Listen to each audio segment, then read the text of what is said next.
el tema es esto. Estamos haciendo, si quiere, una relectura de lo que aconteció en los primeros tiempos de la vida, digamos, del ser humano en este mundo. Hay que entender realmente Génesis 1 y 2, 1, 2 y 3 es una trilogía, entre comillas. Porque 4 ya, como yo le decía, 4 ya la vida se empieza, o el desarrollo, el transcurso de los eventos se hace más lento. Ya empieza a aparecer muchísimas otras cuestiones de detalles que los primeros 3 capítulos a Dios no le interesaba revelar, sino lo que a Dios le interesaba es que sepamos por qué es el desarrollo posterior de toda la Biblia, dónde fue y cuál fue el problema que generó todos los conflictos posteriores, ¿okay? Y todas las consecuencias, ¿sí? A partir de Génesis 3, dentro de esta trilogía. Pero fíjese incluso, si usted va a Génesis 4, fíjese 4, ya cuenta la historia de de Abel y Caín. Y fíjese que dice el versículo 3. Y aconteció andando el tiempo. El concepto es pasado el tiempo, pasados los días, pasados los meses, pasadas las semanas, o para semanas, meses, años, ¿sí? Caín y Abel viene a traer las ofrendas. Hay algo que usted tiene que entender, que todos tenemos que entender, y es lo siguiente.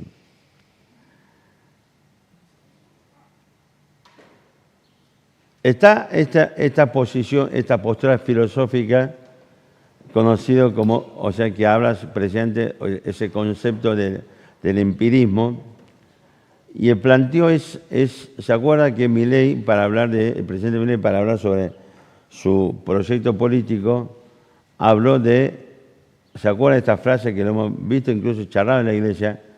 ¿Alguien se acuerda? Tabula rasa. Es decir, la idea es que todo se vuelve a cero. El empirismo plantea precisamente que todo el conocimiento que el ser humano tiene emerge de la experiencia, que no traemos absolutamente nada a este mundo, que la persona cuando nace no tiene absolutamente nada incorporado.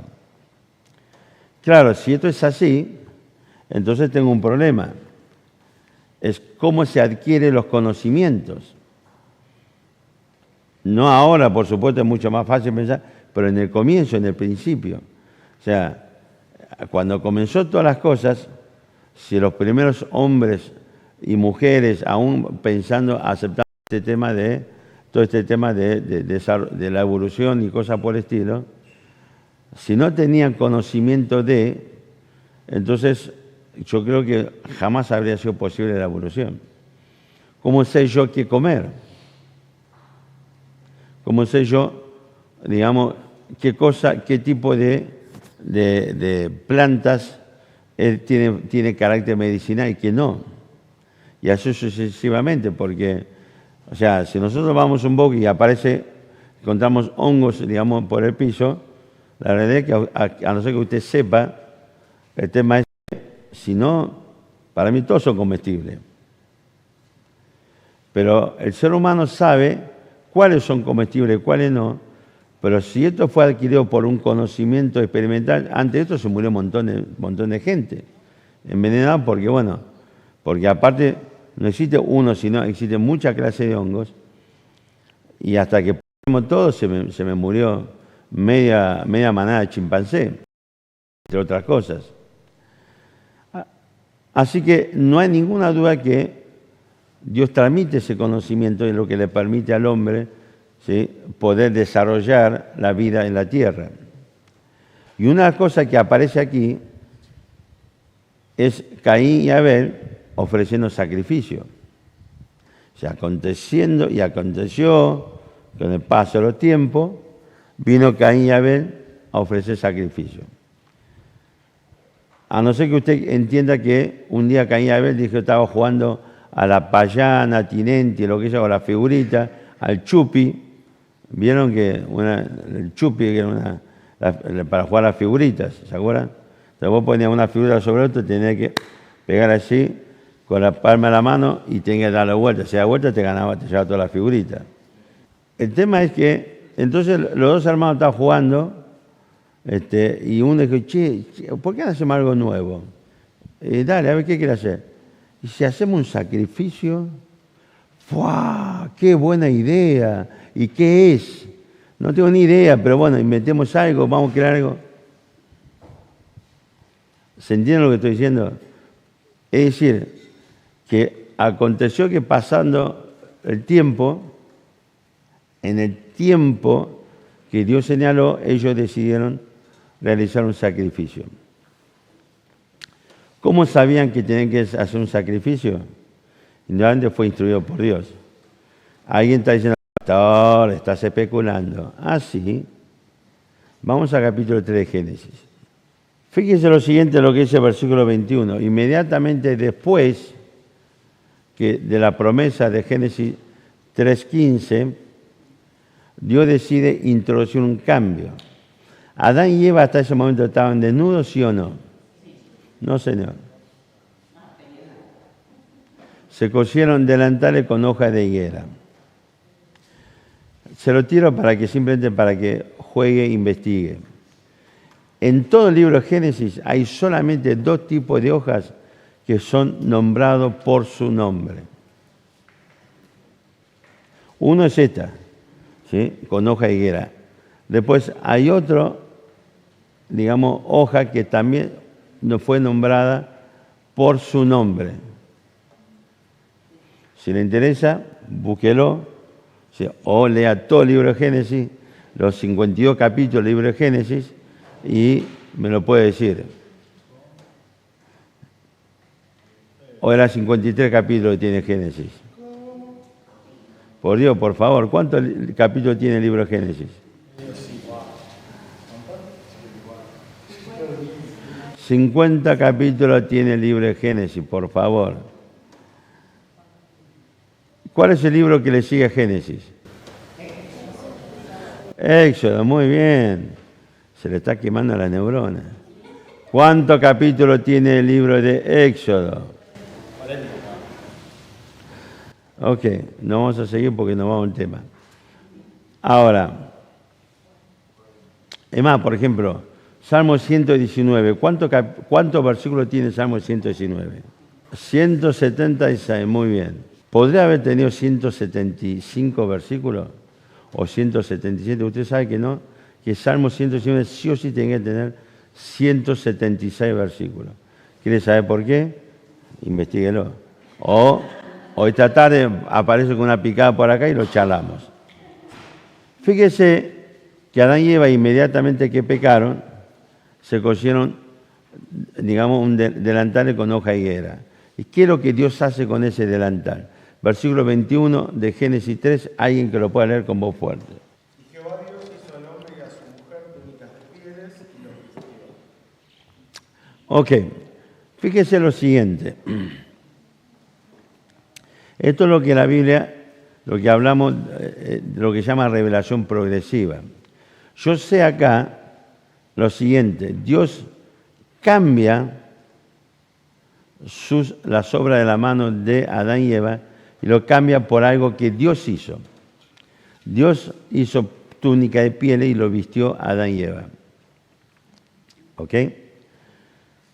Para que le haga túnica de pieles, tiene que haber sí o sí liquidado un bicho. ¿Usted puede hacer túnica de pieles sin matar al animal? Y nuevamente liquidó al bicho. Lo que nosotros sabemos acá es que Dios tuvo que, digamos, sacrificar, no sabemos qué animal, no lo sabemos, y tuvo que, y con la piel de ese animal, cosió delantales para Adán y Eva. Cuando llego al capítulo 4, encuentro precisamente que Caín y Abel va a realizar sacrificio.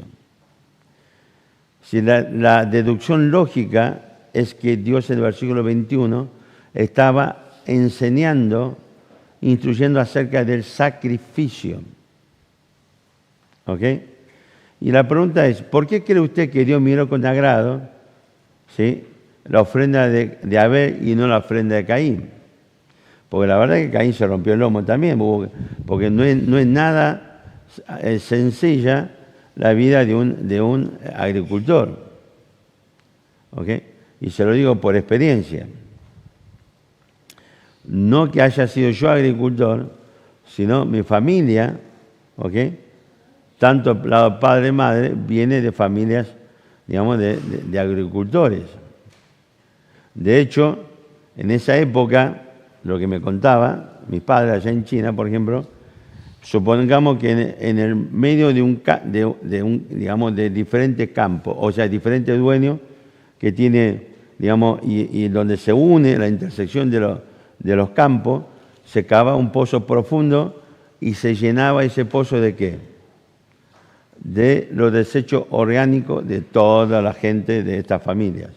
O sea, todo lo que es excremento, lo que sea, se tiraba a ese pozo y se dejaba fermentar a cielo abierto y era utilizado después como abono. Entonces, claro, todo el mundo tenía derecho a participar de ese abono porque todo el mundo dejó su caquita ahí. Así que, y eso era algo que se usaba de forma comunitaria.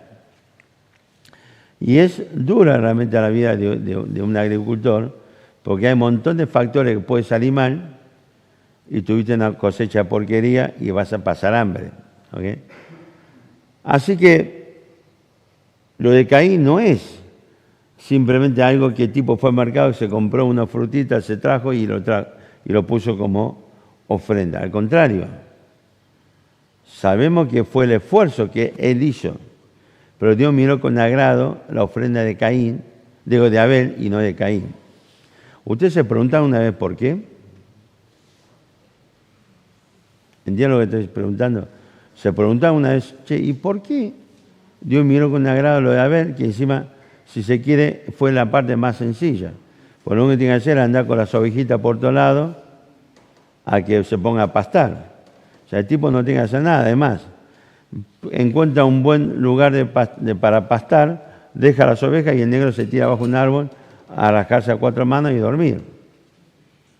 Porque no tiene que ir a alimentar, cortar el pastito, dárselo, sino que la oveja simplemente se alimenta sola. Pero Dios miró con agrado la ofrenda de Abel y no de Caín. ¿Por qué será? Bueno, el proceso lógico es que Dios, capítulo 3, versículo 21, enseñó el sistema de sacrificio. Ahora sabemos que el animal cuya piel Dios utilizó para coser el delantal, sabemos que eran ovejas, que era exactamente lo que ofreció Abel. Y nuevamente Dios miró con agrado la ofrenda de Abel porque fue lo que hizo lo que Dios mandó que haga. En cambio, Caín no hizo lo que a él se le antojó la gana.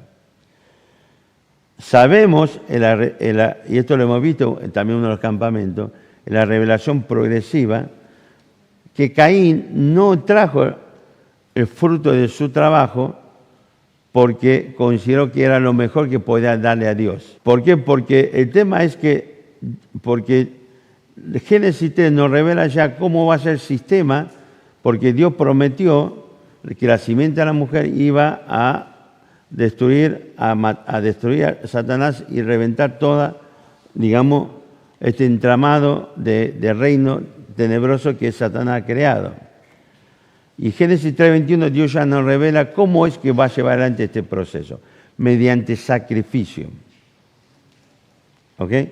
Y cuando llegamos a Génesis 4, encontramos que el sacrificio que habla Génesis 3:21 es el sacrificio de una oveja, de un cordero.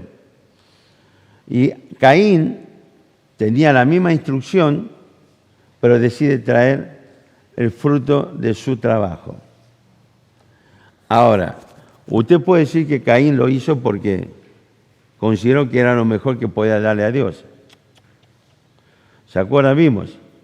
La razón por la que Caín trajo el fruto de su trabajo, entre comillas, fue para desobedecer y desafiar a Dios. Pues dice, pastor, pará, ya te estás subiendo al pony. ¿Sabe que no? ¿Por qué digo que Caín hizo eso? Fíjese en 1 Juan, capítulo 3, versículo 12. No como Caín, que era el maligno y mató a su hermano.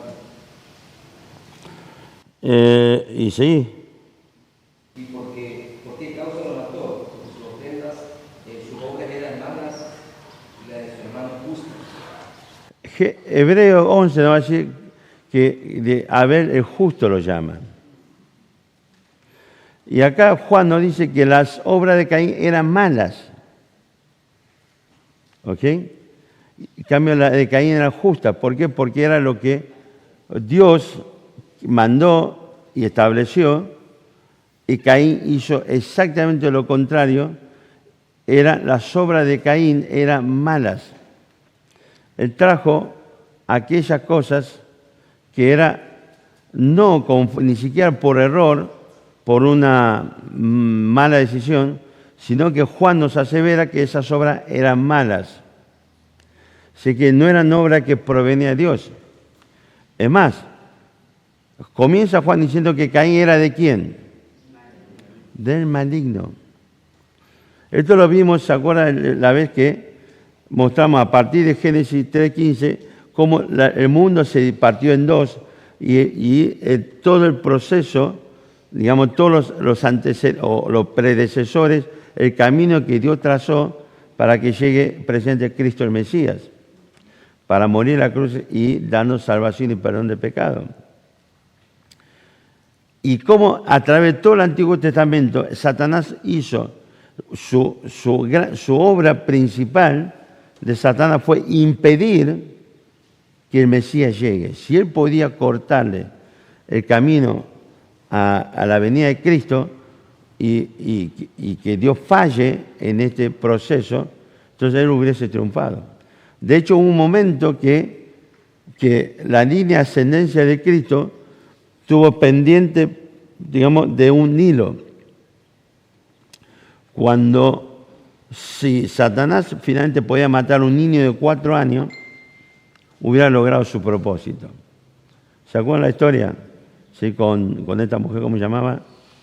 Exactamente, mataron toda la descendencia de David, con excepción de un niño de 4 años, que fue ocultado por el sumo sacerdote, y lo cuidó, lo protegió hasta que el niño pudo regresar y reclamar el trono.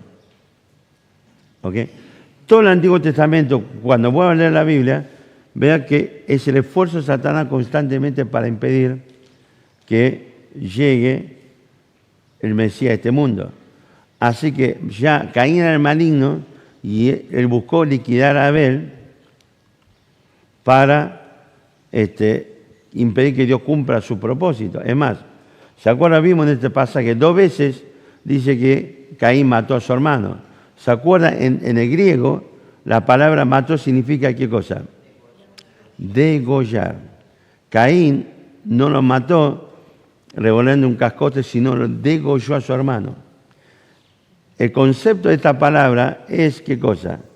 Es la idea de degollar algo en un contexto de ¿qué cosa? De un sacrificio religioso y cosas por el estilo.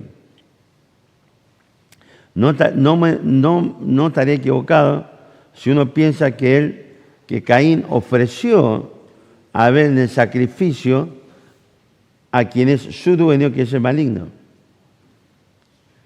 Es lo que dice la Biblia, no me viene a mí. Es lo que creemos en la inspiración de la Biblia, y Dios, el Espíritu Santo, utilizó la palabra degollar para referirse a cómo mató Caín a su hermano, Abel. Así que esto nos refuerza precisamente este concepto de que en Génesis 3:21 Dios estableció que el método mediante el cual yo iba a, digamos, reventarle, digamos, la cabeza a Satanás es a través del sacrificio, y Abel ¿sí?, recibe esa enseñanza y ofrece el sacrificio de un cordero porque él es justo. Pero en cambio Caín deliberadamente se rebela contra Dios porque era el maligno. ¿Ok? ¿Se entiende la idea acá, hasta acá? Ahora, fíjese que esto es la consecuencia inmediata del pecado de Adán. ¿Ok? El pecado de Adán, y después cuando llegamos al capítulo 5 se nos dice, lo leímos, ¿qué cosa? Que Set nació según imagen y semejanza de Adán. Decimos, aseveramos y creemos que a partir del pecado de Adán, la humanidad entera ha caído en la corrupción del pecado. ¿Ha caído en qué cosa? Empezó a transmitir una naturaleza corrompida. ¿Cómo es esta naturaleza corrompida? Además de las obras, fíjese que dice Romanos capítulo 8. Versículo 8. A ver, Julio.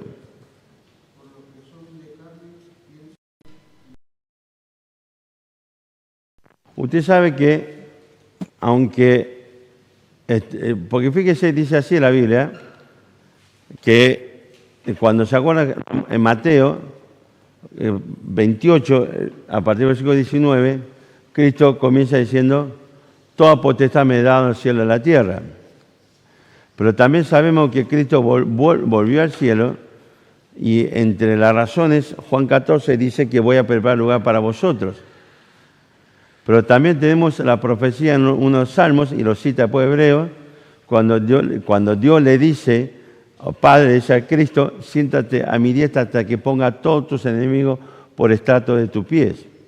Es decir, que en este mundo que estamos viviendo, ¿sí?, hay enemigos que atentan contra el desarrollo de la vida cristiana. Uno, por supuesto, es el mismo Satanás.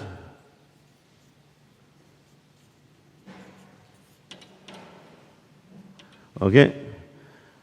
Satanás, por ejemplo, fíjese que tiene, ¿esto cómo entra? Aquí ya no entra. Tiene diferentes, si se quiere, ayudantes.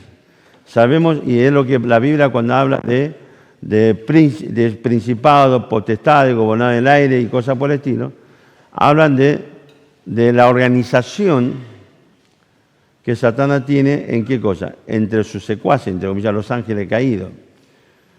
Fíjese un detalle, nosotros acá rechazamos la organización, nos enojamos porque hay alguien que hace malo que te dice hay que cumplir los horarios, cosas por el estilo. Fíjese que Satanás mismo, para poder cumplir con su cometido, se tiene que organizar. ¿Okay? La gente dice, los entendidos, que estas frases, principado, gobernadores del aire, cosas por el estilo, son rango, categorías militares. Es posible, yo no sé, pero hay gente, muchos estudiosos dice esto, es posible. Entonces vos tenés a Satanás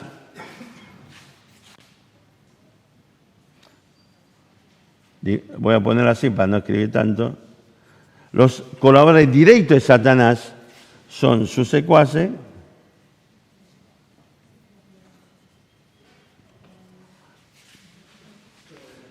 estos son los colaboradores directos de Satanás.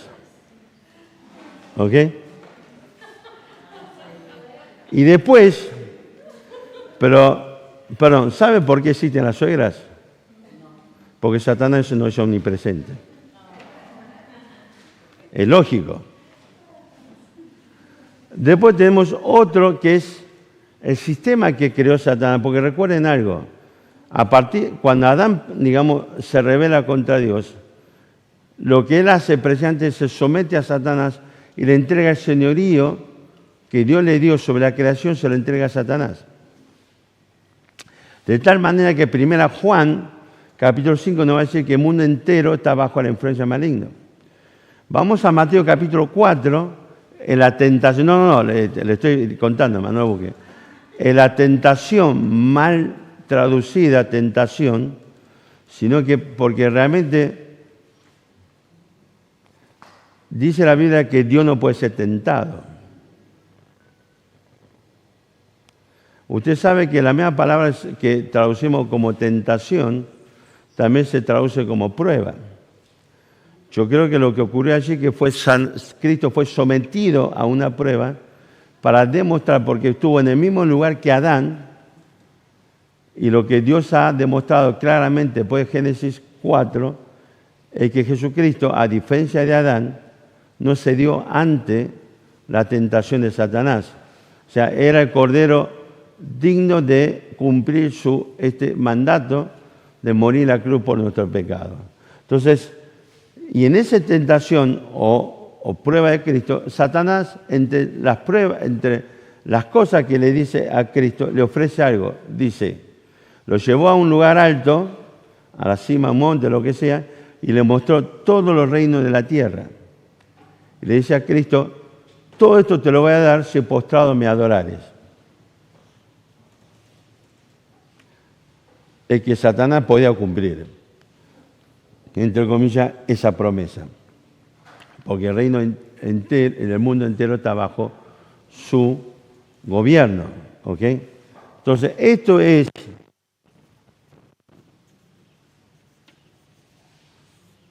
el sistema que Satanás ha creado, esta sociedad sin Dios. De hecho, fíjese, lo hemos conversado un día en la iglesia. Si usted lee Génesis capítulo 4, ¿ok? Ahí describe precisamente toda la descendencia de Caín. Si usted lee bien ese capítulo, usted va a ver que el proceso como se fue creando, lo que hay allí es un proceso mediante el cual se fue creando una nueva civilización y cultura. En cambio, que después Génesis 5 nos va a describir la descendencia de Set. Y hay un momento dice que los hombres empezaron a llamar, poner como nombre a quién, llamar como quién, como Dios. Si está hablando de una descendencia de, entre comillas, creyentes, ¿ok? Y que entre ellos está, entre otros, Enoc. Se nos dice que Enoc fue, digamos, traspuesto para no ver la muerte, Dios se lo llevó presente por lo que él ha sido. Y el último, entre comillas, de ese listado, ¿quién fue? Noé, ¿ok? Capítulo 6, a quien le gusta la teoría de los ovnis y los ángeles, allá ellos. Capítulo 6 es la descripción de la unión de la civilización del capítulo 4 y de la civilización del capítulo 5. Es decir, es la unión de la descendencia de Caín y de Set. Y se produce presente la corrupción. Nunca la mezcla del bien y el mal triunfa el bien. Jamás. ¿Ok? Nunca. Entonces, capítulo 6, la corrupción emerge por la unión de esas dos descendencias o esas dos civilizaciones. Pero el capítulo 4 describe precisamente el surgimiento, el nacimiento de una nueva civilización basado en lo que Pablo describe en Romanos 1:18, que los hombres mediante la injusticia lo que buscó fue hacer desaparecer, invisibilizar a Dios y la obra de Dios. Y este es el sistema que se ha creado. Este es un mundo entero que está bajo la influencia maligna. El otro enemigo que el diablo deja en este proceso es precisamente, si se quiere, es interno, que es precisamente la naturaleza corrompida y es, si se quiere, un enemigo interno, entre comillas. ¿Sí? Vamos a poner.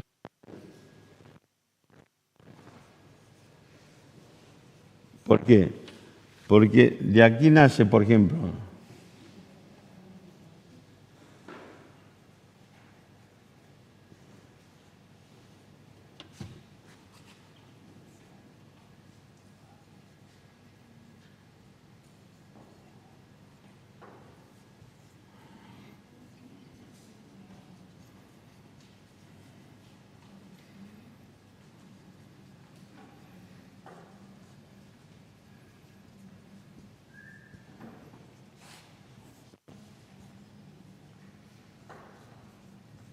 escribo cada vez peor.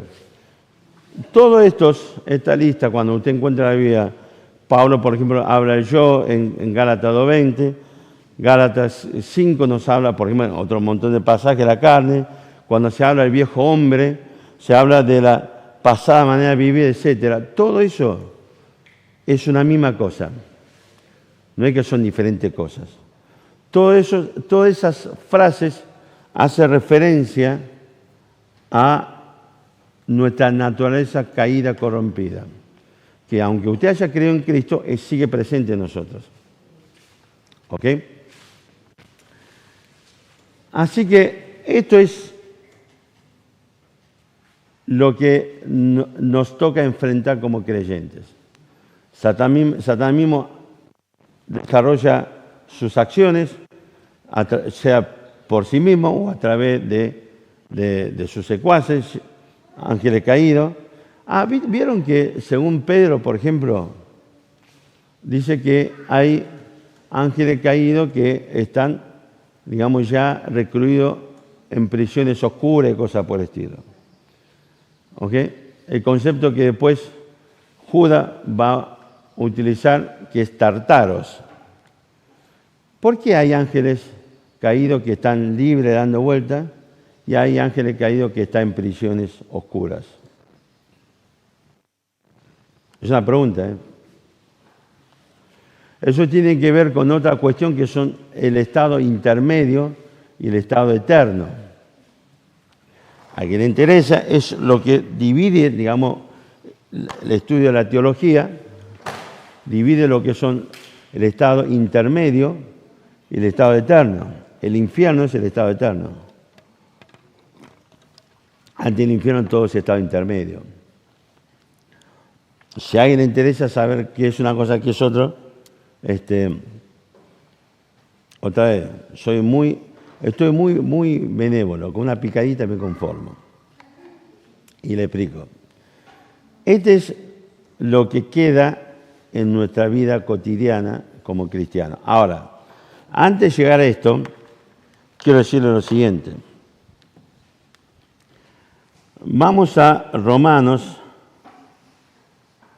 capítulo 5. No, perdón. Antes, fíjese en Romanos 8, la descripción que hace de la carne, que es el viejo hombre, que es la vieja naturaleza. Versículo 7 dice, ¿se acuerdan lo que estuvimos leyendo? Dice que lo del signo de la carne, ¿qué cosa? No se sujeta a la ley de Dios y tampoco puede. Y el versículo 8 nos dice que el que es de la carne, es decir, una persona no regenerada, no puede agradar a Dios. ¿Ok? Esa es la condición del ser humano sin Cristo. De la misma forma, usted como creyente, si actúa lejos de la ley de Dios, usted actúa como un incrédulo. Todo lo que están presentes cree esta idea, este concepto de creyente carnal, ¿sí o no? Vieron que está toda la corriente que dice que no existe creyentes carnales.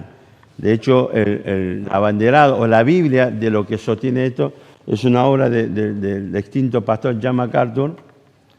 Se llama El Evangelio según Jesucristo. Y él allí describe y defiende esta idea que no existe creyente carnal. De hecho, el creyente carnal es incrédulo, dice. ¿Okay? Y él te va a decir que para ser salvo vos tienes que recibir a Cristo como Salvador y también como Señor. Tenemos que discutir largamente sobre ese concepto. Pero entendemos que Corintio Pablo describe dos clases de seres humanos. Está el hombre natural, que es el incrédulo, y el hombre espiritual, que es el creyente. Y después Pablo nos dice que dentro de los creyentes está el que es maduro y el que es carnal.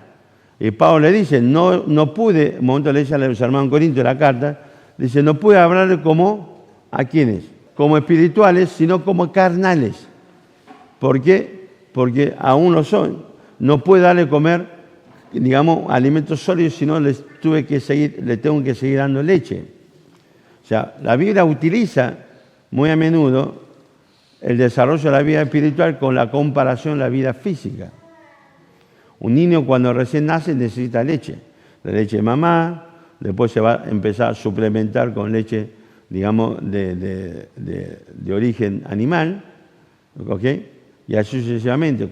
Me acuerdo cuando Dani y David eran chiquitos, recién nacidos, los llevamos a la, ¿cómo se llama? No, a psiquiatra, no, a la pediatra.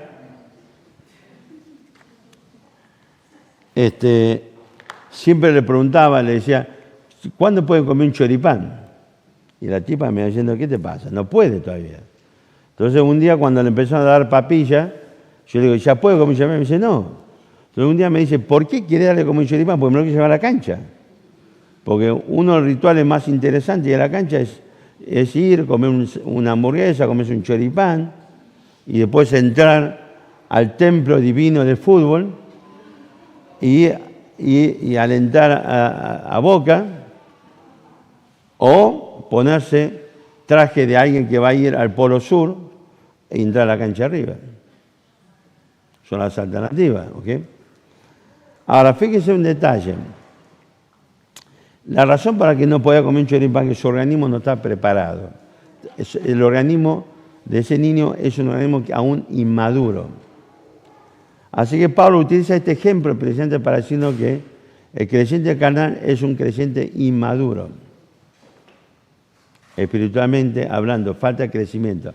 Ahora, le digo lo siguiente. Búsqueme otro pasaje en la Biblia que hace una descripción de una persona carnal, o en las epístolas. No estoy diciendo, hay un montón de pasajes que dice los borrachos, homicidas, y no sé, no, eso está describiendo las acciones de la carne. Pero uno que describe cómo es la naturaleza carnal, no lo va a encontrar. El único lugar que describe es en Romanos capítulo 8 que estuvimos leyendo recién. Y la Biblia no hace distinción entre una persona carnal que es incrédula y una persona que es carnal siendo creyente. No hay ningún pasaje que describe dos tipos de carnalidad. ¿Se entiende? La carne es carne y se acabó la discusión. Así que un creyente carnal es aquel que vive conforme a la vida de un incrédulo. ¿Se entiende? Estamos acá, nos perdimos. Y un incrédulo no se sujeta a la ley de Dios, ni tampoco puede. Por eso muchas veces mi pregunta es, ¿usted no se sujeta a la ley de Dios porque no puede o porque no quiere? Hay una diferencia abismal. Si no quiere, usted es un creyente carnal. Ahora, si no puede, usted es una persona sin Cristo. El límite entre un creyente carnal y un incrédulo es tan difuso que muchas veces hay gente que dice yo soy creyente pero carnal, realmente nunca fue creyente. Conozco personas que te dicen yo hace 40 años un día levanté la mano y oré y recibí a Cristo como mi Salvador. Y después no, ya está, después ya está, y después nada. Y yo lo que le digo, macho, vos sos un incrédulo y que el día que te mueras te vas al infierno. Porque si algo va a caracterizar la vida de un creyente es la obra del Espíritu Santo. Todo esto desarrolla Pablo en Romanos 8. No vamos a repetir todo esto, lo que quieran, el estudio de Romanos 8, se comunica con Misitec y previo depósito lo que cuesta, cada estudio le van a mandar los estudios. Ah, sí, va a ser gratis. Bueno, está bien, porque vino al campamento se lo mandamos gratis. ¿Ok? De hecho, el otro día estamos comiendo y David se puso a decir, che, capítulo 1 tardaste tantas semanas, capítulo tanto, y Romanos 8 estamos hace un año. Empezó en diciembre de 2024 Romanos 8. Estuvimos todo el 2025 en Romanos 8, es terrible. Ahora, fíjese lo siguiente. Esta es la condición de una persona sin Cristo y esa misma descripción de una persona siendo creyente es carnal. ¿Ok? Ahora, fíjese, vamos a ir con este tema antes de pasar esto. Fíjese en Romanos capítulo 5, versículo 12. Alguien que quiera lo puede leer. Por tanto, como el pecado entró en el mundo por un hombre y el pecado la muerte, así la muerte pasó a todos los hombres por cuanto todos pecaron. Fíjese cuando el apóstol Pablo dice, por cuanto el pecado entró por un hombre. ¿A qué hombre se refiere? No ante Adán. Pero después dice que el pecado, y por el pecado la muerte, sí, indudablemente el pecado entró la muerte entró por el pecado de Adán. ¿Por qué motivo? Porque precisamente Dios le ha dicho a Adán, el día que comeres este árbol te vas a morir. Y Dios en la sentencia contra Adán le dice, te vas a morir, el polvo fuiste tomado, el polvo volverás. ¿Ok? Así que no hay ninguna duda que allí empezó la muerte, no solamente la muerte física, la muerte de separación y el proceso irreversible hasta la muerte eterna, que es la condenación eterna del infierno. Pero también dice que la muerte pasó a todos los hombres, ¿qué cosa? Por cuanto todos pecaron. Yo puedo decir, bueno, cuando todos los hombres empezaron a pecar, cada uno, ahí llegó la muerte. Puedo decir eso. Pero tengo un problema acá. Usted quizás encuentre algún comentario que dice, por cuanto todos pecaron en Adán. Y es correcto ese concepto. ¿Y qué significa eso? Porque fíjese un detalle. El verbo que utiliza el apóstol Pablo, por cuanto todos pecaron, el verbo es un verbo que existe en la estructura gramatical del griego, que es el aoristo. Yo la verdad que me dije cuando yo estudié el tema, me dijeron que era un tiempo presente y después apareció en otro diciendo que ese tiempo es un tiempo pasado. Al español, el aoristo siempre se traduce como pasado. Cuando todos pecaron, es traducido como ¿qué? Pasado, presente, futuro. Pasado indudablemente, ¿ok? Entonces, Pablo, cuando le escribe a la iglesia de Roma, está hablando de algo que ocurrió en el tiempo pasado. Ahora, ¿cuándo? Uno puede decir cuándo. A los 5 años tuvo conocimiento de la ley de Dios y decidió quebrantar esa ley. Y a partir de ese día pecó y empezó la muerte. Bueno, eso dice lo que tiene hijos que son menores de 5 años. Lo que tiene hijos menores de 2 años te va a decir lo que... No, es a partir de antes de los 2 años. Lo que tiene hijos menores de 1 año va a ser antes del año y así sucesivamente. Es impresionante porque toda esta discusión depende de la edad de que tenga mi hijo, es inocente o no. El verbo aoristo, mire, usted sabe que los tiempos, ahora vamos a ver otro verbo interesante. El verbo aoristo, o sea, el verbo describe tiempo. Es así. Es una acción que se desarrolla un tiempo determinado. Si yo digo, comeré, estoy diciendo que esta acción de comer se va a desarrollar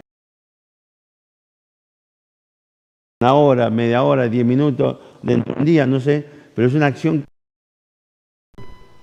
Si yo digo yo como, estoy desarrollando la acción de comer en ese tiempo presente. Cuando alguien llega a tu casa y dice, che, ¿quiere comer? Te dice, ya comí. ¿Qué está diciendo? Que en algún tiempo en el pasado, no sé cuándo, ¿ok?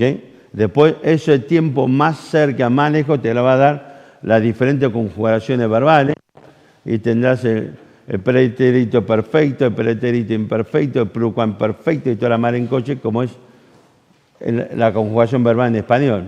Y esa conjugación verbal te va a dar una idea de que fue pasado, pero en el pasado inmediato, pasado un poco más lejos, pasado a la época de Colón, qué sé yo. Eso es lo que hace un verbo. El verbo aoristo es un verbo que no describe tiempo. Describe todas las acciones ocurridas en un momento determinado.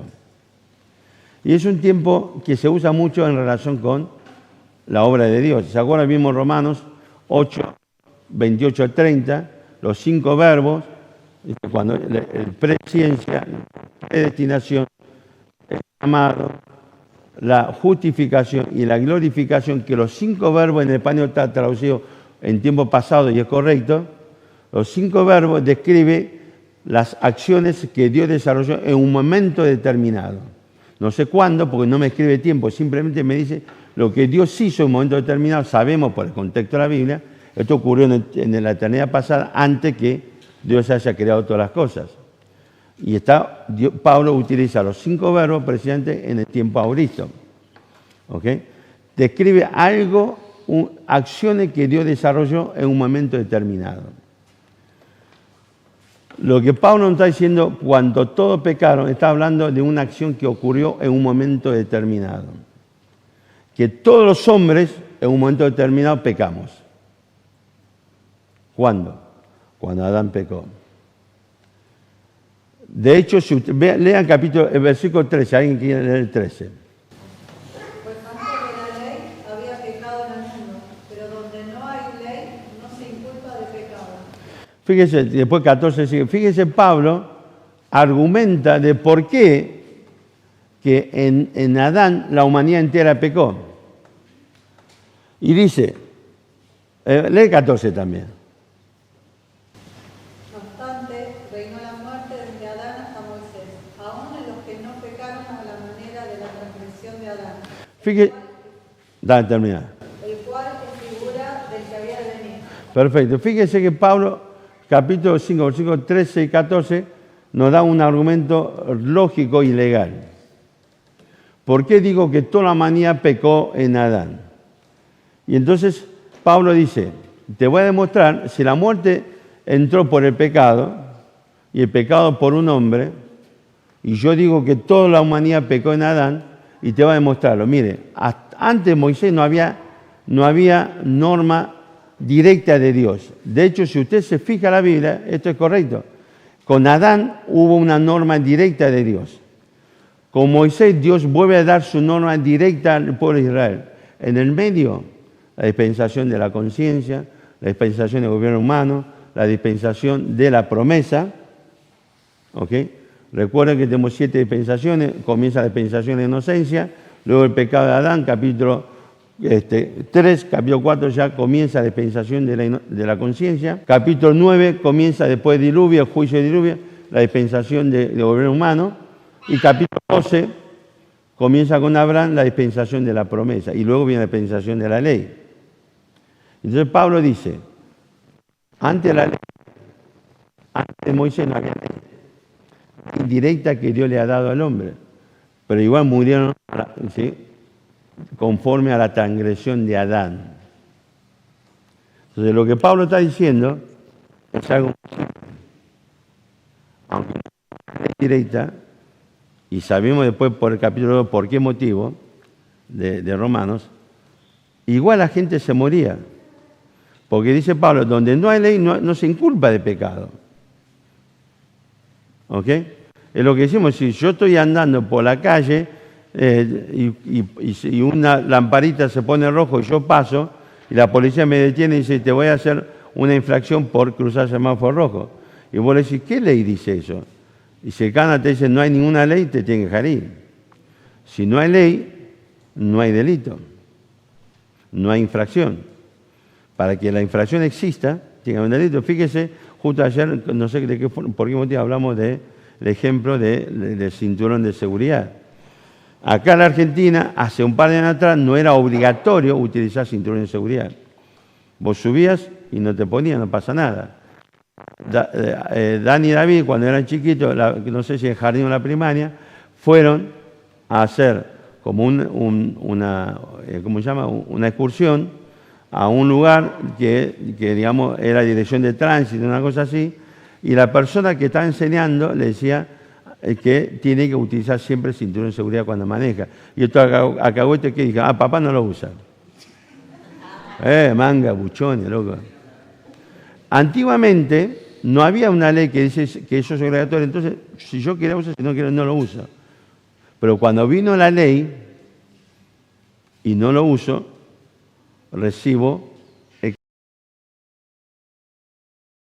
Ahora, vieron que aparecen las cámaras, te dice que cámara que puede filmar si andas con celular o estás con o no con este cinturón de seguridad puesto. ¿Okay?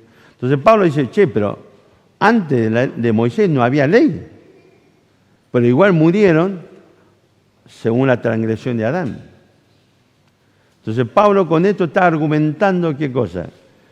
Que todos morimos en Adán por culpa del pecado de Adán. ¿Ok? Fíjese Romanos 6:23, alguien que lo lea.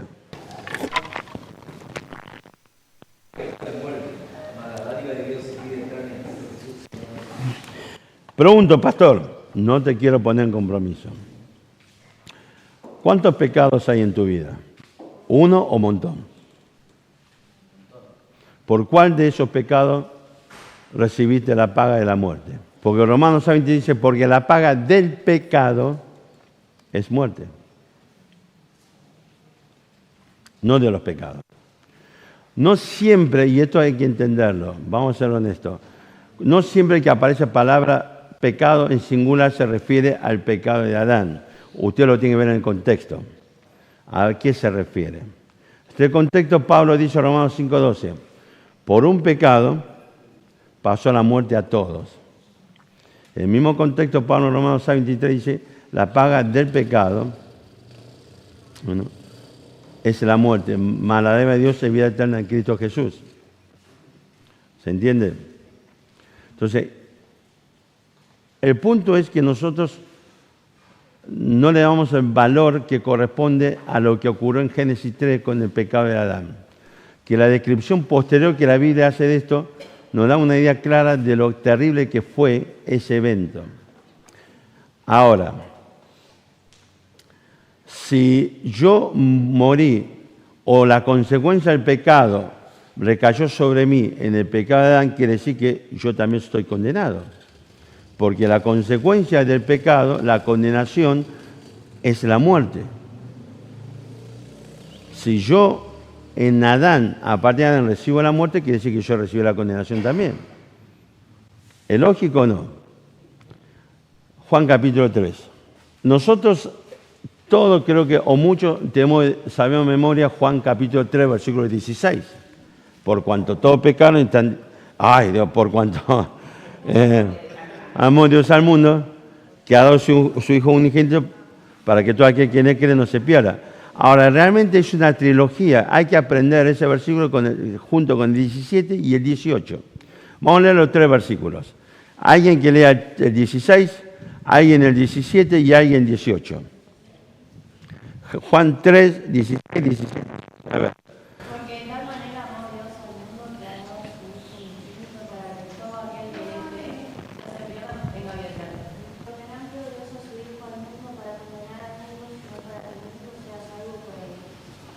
El que en él cree no es condenado, pero el que no cree ya ha sido condenado, porque no ha creído en el nombre del unigénito Hijo de Dios.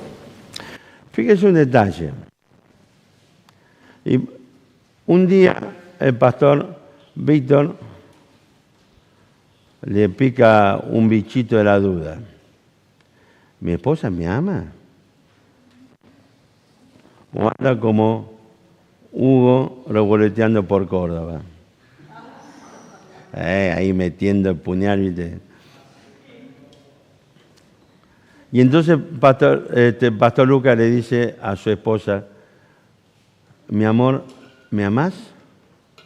Y la respuesta de su esposa Julieta es, te amé. Se armó la podrida. Porque ¿qué le dijo? ¿Que lo ama o no? Que en algún momento en el pasado lo amó. ¿Cuándo? Cuando me escribió el primer mensajito. Ahora nos enteramos que le mandó un mensajito, una cosa así. Pero después eso ya no lo amo más. Otra vez, el verbo describe acciones y describe tiempo. En este tiempo presente que llegó el Hijo, Y dice Juan 3:16 que en él cree en Cristo, no, digamos, para que no se pierda, sino que tenga vida eterna. Y fíjese que dice, y describe 17, ¿por qué es que vino el Hijo?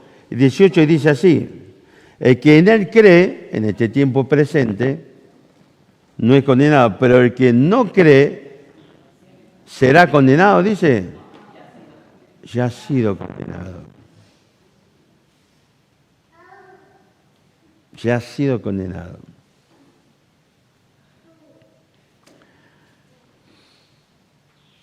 Fíjese un detalle. La descripción de que no ha creído en el Hijo no quiero entrar en ese detalle porque es un proceso mucho más largo y involucra un montón de otras cuestiones. Pero el punto central es que el que no cree no es que va a ser condenado, ya ha sido condenado. ¿Sí? Pretérito, no me acuerdo si cuán perfecto, no sé qué algún pretérito está usando el apóstol Juan. Está hablando de una condenación ya existente, que la única forma que podés escapar de esa condenación es si vos crees en Cristo. ¿Se entiende lo que le estoy diciendo? ¿Ok? El tema es que ha dado su Hijo unigénito para que todo aquel que en él cree no se pierda. Porque Dios no envió a su Hijo al mundo para condenar al mundo, sino para que el mundo sea salvo por él. El que en él cree no es condenado, pero el que no cree ya ha sido condenado. ¿Se entiende lo que está hablando aquí? El mismo Jesucristo el que está hablando acá. ¿Sí? Fíjese qué interesante este concepto. Es decir, que indudablemente usted y yo, cuando nacemos vamos a morir. ¿Por qué? Porque ya nacemos pecadores. Ya nacemos con una condición pecaminosa, con una naturaleza corrompida. Ya nacemos bajo la condenación del pecado. Que si no fuese por las acciones de Jesucristo, no hay esperanza para nadie.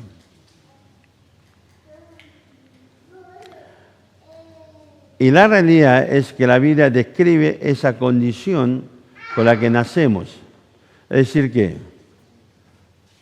del momento que se une el espermatozoide y el óvulo y se forma el nuevo ser, allí se formó la vida física, se formó la naturaleza, digamos, pecadora de ese nuevo ser, se formó su alma o su espíritu, y también ya ese ser ya fue formado en condenación.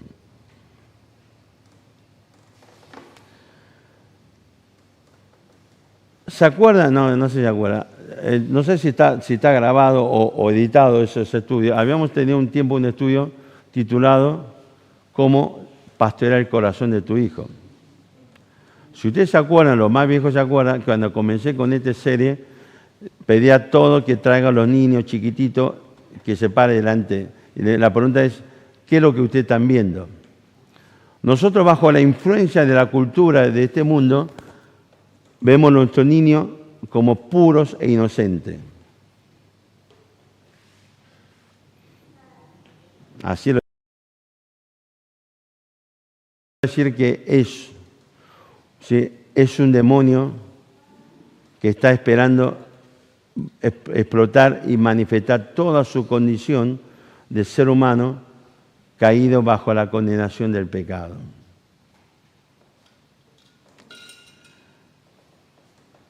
Esa es la descripción que Dios nos hace, y sepa que usted, no importa lo que hizo o lo que no hizo, yo, como cualquier otro ser humano, pecamos porque somos pecadores, porque es nuestra naturaleza.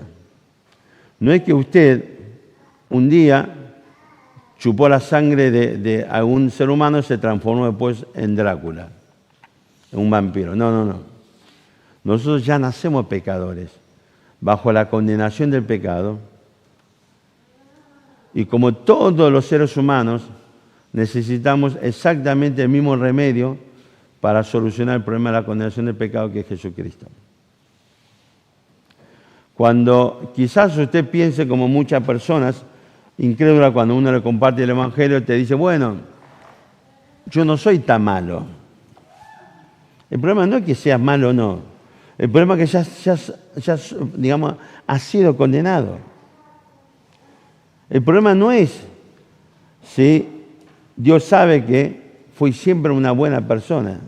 No, el problema es que no importa lo bueno que hayas sido, ya sos condenado porque esa es la condición en la que nacemos. Por esa razón, debemos predicar el Evangelio absolutamente a todos, incluyendo desde chiquito enseñarle a nuestros hijos acerca del Evangelio. Yo tengo una experiencia muy interesante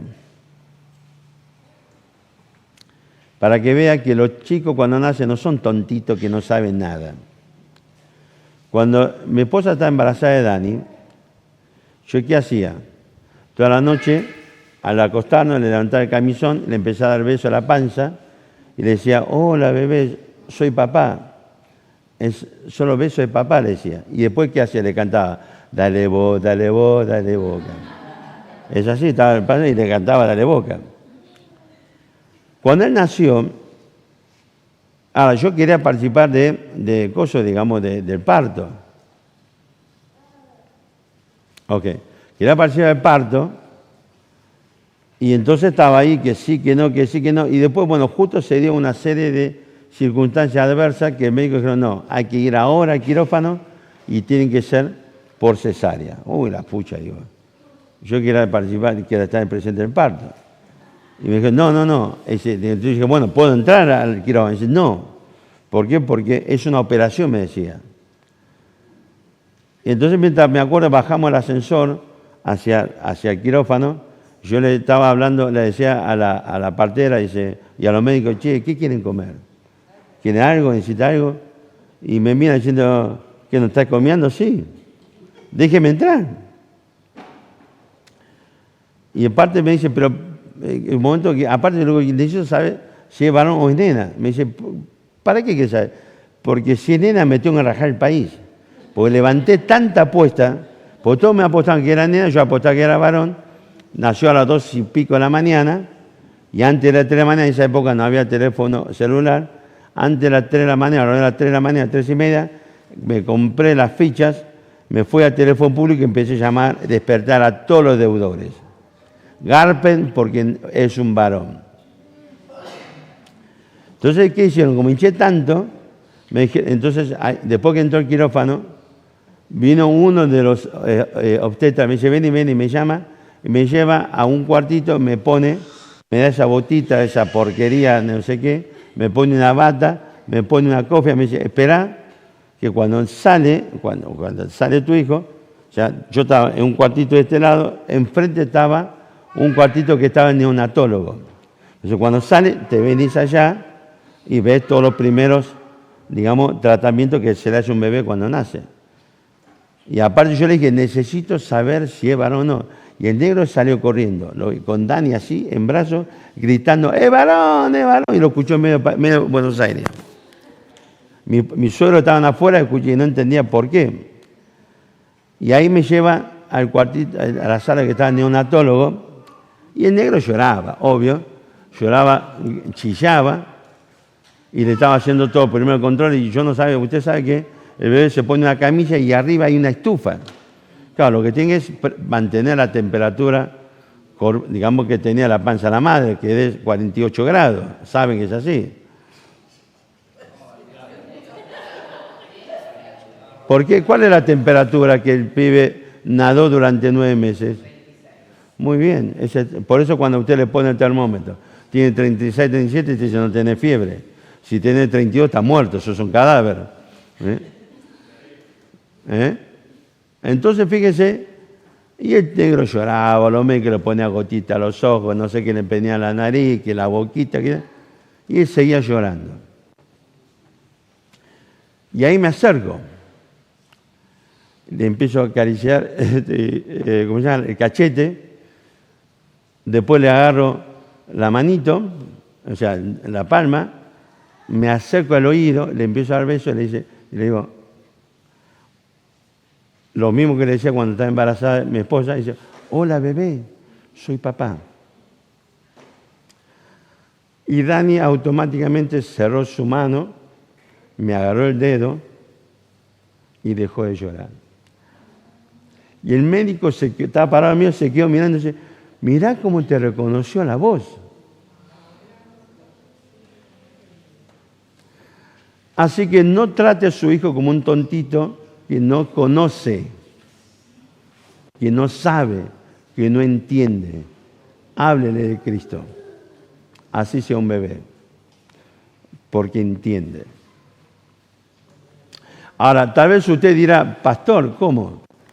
Y con esto terminamos. Si él no conoce la ley de Dios, ¿cómo Dios lo puede condenar? No conoce la moral de Dios. ¿Cómo Dios lo puede condenar? Es lógico. Romanos capítulo 2. Con David la cosa fue mucho más pelaguda. El obstetra era discúlpenme, pero es un imbécil atómico. Sí, porque pobre ella estaba con, no sé si con 20 y pico horas de trabajo de parto. Claro, yo tenía una versión equivocada, ya tenía dilatación, pero aquel no quería salir. Y viene el médico un momento, me dice, che, viste, re enojado, viste, como las dos mozas de ayer, una mala onda, dice, tu esposa no ayuda a nada, que respira mal. Vieron, para los padres sabemos, cuando te llega la contracción tenés que respirar hasta que se te pase la contracción, te la mar en coche. Y el tipo empezó, pero no ayuda a nada, respira mal. Yo le digo, ¿pero qué quiere que hagan? Después de 20 y pico horas de trabajo de parto, ¿quiere que esté pensando? Y que no, y yo un momento que no fui, discúlpenme, pero esto es así, pero nos íbamos a la mano con el tipo. El tipo venía con una mala onda, pero ya se ponía pesado. Y yo, que no me gusta la violencia, soy un tipo muy pacífico, ya te digo que ya estamos por agarrarnos las trompadas. Muy maldito. Y así como el negro no quería salir, dijeron, bueno, vamos otra vez al quirófano. Oh, la pucha, otra vez no pude entrar. Solamente, pero logré ver el parto por parte natural con mi hija, que es hija de otro matrimonio, pero bueno, es otra cuestión. Sí. Sí.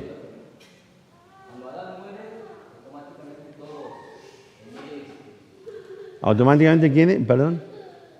Cuando Adán peca, esa causa la muerte, automáticamente todos los seres humanos también nacen con esa condición. Sí. Ahora Cristo viene y muere en la cruz, resucita al tercer día. ¿Por qué en ese caso no pasa lo mismo? ¿No pasa lo mismo? ¿En qué sentido? En el sentido que Cristo murió y resucitó y todos los humanos, gracias al sacrificio de él, pueden ser automáticamente salvos. No quiero usar la frase que lo uso con los hermanos de la iglesia, cuando a veces le digo, erráis ignorando las escrituras. Ya vamos a llegar a eso. Vamos a retener la pregunta que vamos a dar a eso. De movida te digo que Cristo no es mi papá. Mi papá es Adán. El papá de la humanidad entera es Adán y todos nacemos con la naturaleza del papá. Con Cristo la transmisión a la naturaleza es de otra forma. ¿Ok? Pero ya vamos a ver eso también. Fíjense capítulo 2 del libro de Romanos. Fíjense lo siguiente, miren. Es lo que yo le decía al principio. No existe tabula rasa. Dios ha dejado cosas en el ser humano. Fíjese un detalle. Usted tiene en Romanos capítulo 1, versículo 18, y todo capítulo 1 en particular, describe a los gentiles. Capítulo 2, Pablo va a describir a los judíos. Y dice, usted los judíos se cree que está todo bien con Dios, y porque argumenta diciendo, nosotros tenemos la ley escrita, y tenemos el señal de pacto que la circuncisión. Y Pablo dice, no te sirve para nada, macho, te vas al infierno igual.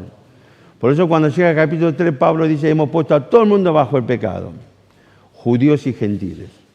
Pero acá Pablo, explicándole a los judíos, ¿sí?, la importancia no de tener la ley escrita, sino de cómo es que, digamos, sino la práctica de la ley, en este proceso nos revela algo muy interesante. Dice capítulo 2, dice así, versículo 14, porque cuando los gentiles que no tienen ley, o sea, la ley escrita, hace por naturaleza lo que es de la ley, estos, aunque no tengan ley, son ley para sí mismos, mostrando ¿qué cosa? La obra de la ley escrita en sus corazones. Fíjese un detalle, la humanidad entera, cualquiera sea la ley a través del tiempo y el espacio, la ley moral subjetiva siempre se referencia en la ley moral objetiva de Dios. ¿Por qué será que en todas las culturas de la antigüedad acá, por ejemplo, matar es malo? Pueblos que nunca se encontraron, nunca se cruzaron, resulta que tenemos leyes morales muy similares. Porque todos nacemos con la obra de la ley escrita en nuestro corazón. Todos nacemos con conocimiento de la ley moral objetiva de Dios, que después lo desplazamos y lo hacemos cualquier verdura, es otra cuestión. Por eso esto es la ley moral subjetiva, la que nosotros creamos a partir de la ley moral objetiva, la ley de Dios. Cuando las culturas, los pueblos crean, el ser humano crea ley moral, no son unos genios que de la nada crea la moral. ¿Por qué será que todas las culturas a través del tiempo y el espacio separado, todo entiende el concepto o desarrolla el concepto de la moral? Y discúlpeme, todos los evolucionistas, la evolución de la materia no puede explicar la existencia de estos elementos inmateriales, pensamiento, razonamiento, el alma básicamente, y la ley moral. Usted y yo no tenemos ley moral porque nosotros somos unos genios que hemos creado la ley moral. Nosotros sabemos la existencia de la ley moral porque Dios le dio a cada ser humano, puso en su corazón la ley, la sobra de la ley, digamos, de Dios. Por esa razón, nadie tiene excusa delante de Dios. Todos llegamos a este mundo teniendo la semejanza de Adán en cuanto a nuestra naturaleza corrompida, pero también tenemos la semejanza de Dios porque tenemos esa vida espiritual, esa vida, digamos, o el alma, son dos cosas diferentes, aunque muchas veces la Biblia lo usa como sinónimo, pero también todos tenemos la ley moral de Dios. Por eso Pablo dice, el gentil puede hacer aquellas obras que, ¿qué cosa? Que es según la ley de Dios escrita. Y ese tipo te va a condenar. ¿Y sabes por qué el gentil lo puede hacer? ¿Sabes por qué el mero hecho de tener la ley escrita a vos no te salva? Sino la práctica. ¿Sabes por qué el gentil lo puede hacer aunque no tenga la ley escrita de Dios? Porque tiene la ley, la sobra ley de Dios escrita en su corazón. Y este es el argumento que Pablo desarrolla para rebatir al judío. Porque el judío cree que porque tiene la ley escrita de Dios, se autodenomina, ¿qué cosa? Conocedor y doctor de la ley. Los judíos se pusieron en esa posición de que ellos podían, ¿qué cosa? Ellos podían enseñarle a los gentiles la ley de Dios. Y Pablo dice, no, negro, la ley de Dios no es lo que está escrito, es lo que vos hacés. Por eso el gentil, cuando hace lo que es conforme a la ley de Dios, te va a reventar. ¿Por qué? Vos no necesitas enseñarle la ley escrita de Dios porque ellos tienen la ley, la sobra de la ley de Dios escrita en su corazón. ¿Se entiende? Este es el concepto, el argumento que Pablo desarrolla en el libro de Romanos respecto de esta cuestión. Hermanos, nosotros no nacemos como una cosa totalmente vacía o cosa por el estilo. Nosotros nacemos con la imagen de Dios, también con la imagen de Adán, pero también con la ley de Dios, la obra de la ley escrita en nuestro corazón. Por eso el ser humano conoce, Romanos capítulo 1, a través de la creación, el eterno poder y la deidad de Dios, y la ley escrita en su corazón conoce lo que es bueno y lo que es malo, según la ley de Dios. Pero el ser humano, en esta condición de pecador, con una naturaleza corrompida, no se sujeta a la ley de Dios. Tampoco puede. Lo que Pablo plantea en Romanos. Y la razón por la que, según Pablo capítulo 5, que desde Moisés, desde Adán hasta Moisés no hubo ley, pero de igual forma muere. ¿Por qué? Porque desde Adán para acá, aunque no hubo ley escrita directa de Dios, ellos seguían teniendo la ley, la sobra ley escrita en su corazón. Por lo tanto, también recibe condenación de Dios. ¿Se entiende el concepto? Así que, hermanos o amigos, usted y yo no tenemos escapatoria. La razón por la que, aunque está la ley, la sobra la ley escrita en su corazón, no lo querés hacer porque tu naturaleza corrompida no te permite sujetarte a la ley de Dios. Tampoco querés. Y el único que puede modificar estas circunstancias es el Señor Jesucristo. Así que no importa lo que sos o tu historia de vida.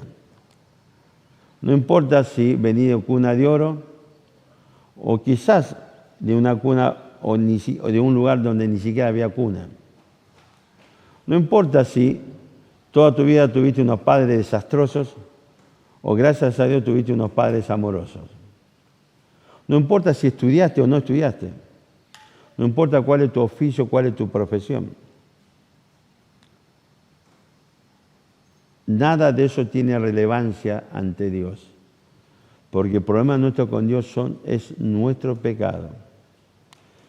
Es nuestra incapacidad de poder solucionar el problema de nuestro pecado. Y es porque solamente Dios a través de Cristo y a través de su muerte a la cruz es que nos da salvación y vida eterna. Así que otra vez, ¿es Jesucristo tu Salvador? ¿Es Jesucristo tu Salvador, sí o no?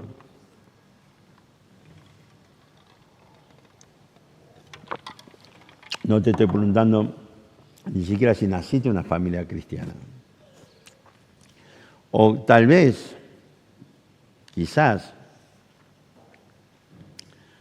en algún momento mis padres me llevaron a una iglesia. O tal vez en algún momento simplemente quisiste entrar sola, un momento solo, y dije, bueno, voy a entrar un ratito a la iglesia. Me gustó el ambiente, entonces, ¿qué hice? Seguí yendo, hasta que un día me pudrió el pastor con toda la estupidez que dice y ya está, me pudrí y me fui. Ninguna de esas cosas tiene ningún tipo de importancia o relevancia en cuestión de salvación. Porque tu salvación es tu condición delante de Dios, condenado y de eterna perdición. Y solamente Cristo puede cambiar tu destino eterno. Y no hay otra forma de llegar a Cristo más que a través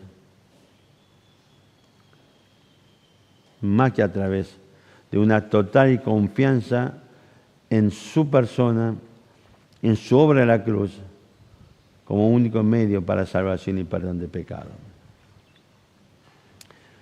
Génesis 3:21, Dios apenas esbozó que la acción de la simiente de la mujer para destruir Satanás y el imperio que creó es a través de un sacrificio. Génesis 4 nos enteramos que el sacrificio es de un cordero. Isaías 53, de golpe nos enteramos que ese cordero pascual que va a quitar nuestro pecado no es un animal, sino un ser humano. Dios pegó el salto de un animal hacia un ser humano. Y finalmente llegamos a los evangelios y Dios nos dice que ese ser humano, el cordero que va a morir por nuestro pecado, es el Señor Jesucristo. Y Él es el único que puede traer paz con Dios, salvación, sanidad, perdón de pecado y vida eterna. Así que otra vez la pregunta, ¿Jesucristo es tu Salvador? ¿Jesucristo es tu Salvador, sí o no?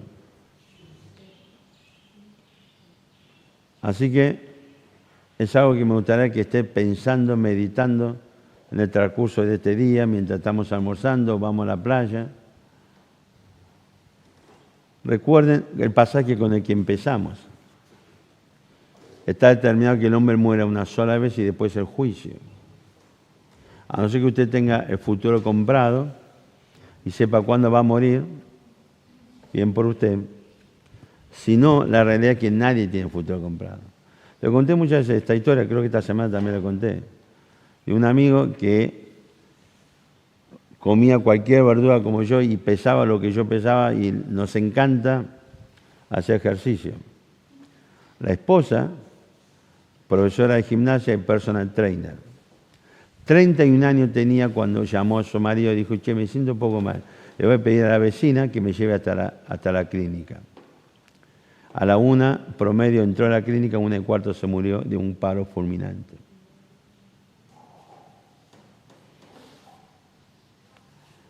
Lo que sabemos es que no tenemos futuro comprado y lo que sabemos es que después de la muerte es el juicio.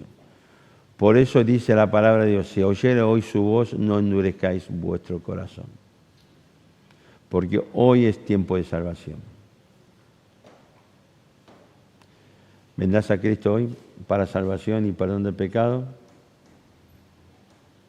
Vamos a orar. Todo el mundo con los ojos cerrados, con la cabeza inclinada.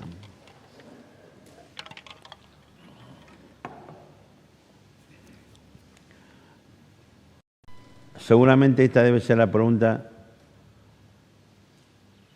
principal que debe gobernar nuestra mente cada día, en todo el tiempo de este campamento.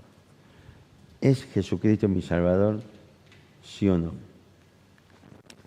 No te estoy pidiendo que haga una mirada retrospectiva a tu vida diciendo, bueno, sí, no, yo además soy religioso, me bauticé, yo voy a una iglesia y aparte voy a una muy buena iglesia, bíblica, todos los chiches. O todo el barrio sabe que soy una buena persona. No, no te estoy preguntando eso. Porque nada de lo que el ser humano es y hace tiene ningún tipo de injerencia en la salvación. La pregunta es, si Jesucristo es tu Salvador, si pusiste tu confianza solamente en Él y nada más que en Él, para salvación y perdón de pecado. Hoy es tiempo de dar ese paso de fe, de confianza en Cristo. ¿Será este día, este momento para venir a Cristo?